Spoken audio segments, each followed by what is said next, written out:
Hi, this is Hank reporting from Kyiv, and this is my update on Russian-Ukrainian war. Let's see what happened around Ukraine in the last 24 hours. Marine drones against Russian barriers. He came back. The Feminist Issue. I really love the videos from our intelligence service. I look forward for a new release every time. Here you see how once again they overcame all the obstacles and hit a Russian ship in the territory of occupied Crimea.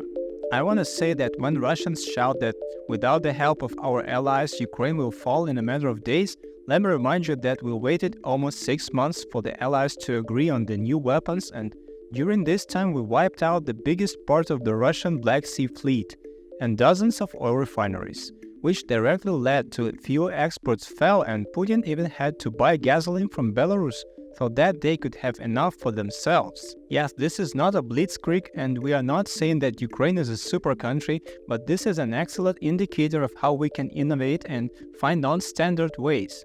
Ukraine has never positioned itself as a superpower or an empire, and unfortunately we have not invested enough in weapons. Let this be an example of what not to do.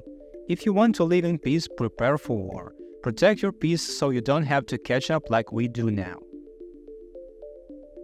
An investigative documentary into sexual violence committed by Russian soldiers during the occupation of Kherson and Kyiv Oblast in 2022. This is the description of a new documentary from the Kyiv Independent, which will tell the story of sexual violence committed by Russian soldiers in Ukraine. I'm sure that 90% of victims will not talk about what happened and will simply hide it inside themselves for the rest of their lives. It doesn't matter if it is a child, or adult man, or middle-aged woman, or an elderly person. Every such episode is a personal tragedy. From June 7, you can watch this documentary on the Kyiv Independent YouTube channel if you are ready. I can't say whether this is bad, but most people are simply not ready to see films like this and 20 Days in Mariupol.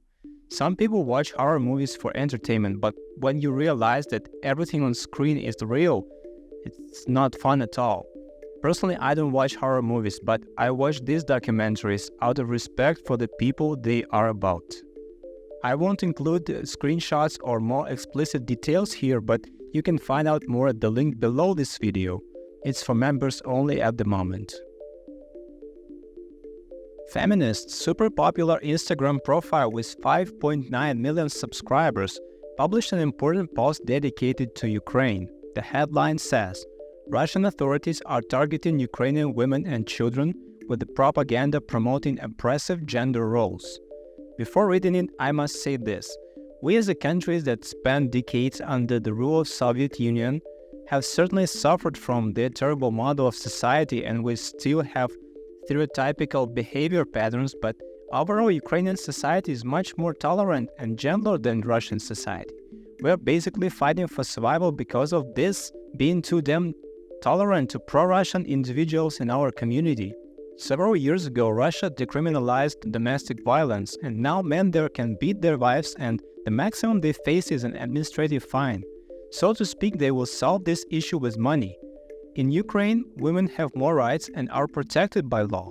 If your man is violent, you have the right to sue and get protection, and aggressors can receive a real prison sentence or other punishment. The feminist further writes, Russian messaging claims that it's a man's role to fight in wars, while women must be obedient and give birth to as many children as possible so that those children can grow to become soldiers.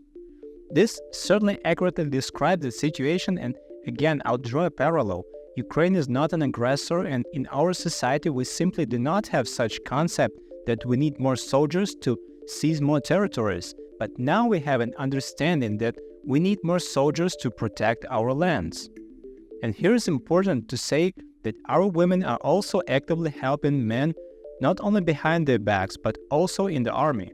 I heard the figure of 60,000 servicewomen, the women who occupy various positions in the armed forces of Ukraine. Among them, there are even stormtroopers and tank crews. My idea is that everyone should do what they do best. If a woman wants and can be a fighting unit, this should be encouraged, but only if she fits all the parameters. Women also cannot be forced to stay at home and raise children, because each person is unique and has their own desires and needs. Let equal rights and equal responsibilities be balanced. You can't put all the people on the same line. Everyone is an individual. The Russian invasion and occupation of Ukraine reinforces oppressive patriarchal structures and gender roles through violence and indoctrination. The conflict in Ukraine has led to significant increases in poverty, gender-based violence, sexual exploitation, human trafficking, child marriage. I have to say this is the first time I hear about increase in child marriage. I believe they have some statistics to prove this. And forced marriage experienced by women and girls. Damage to crucial infrastructure has also left survivors with limited access to healthcare and support. To protect the safety of Ukrainian women, girls, and gender-expansive people, we must continue the fight to end the violence and occupation. I will leave a link under the video and you can go to the discussion in the comments there or discuss it in the comments here if you like. That's it. It was my update on Russian-Ukrainian war for the day number 835. Hope to have more electricity and more free time to film these videos. Take care and see you tomorrow.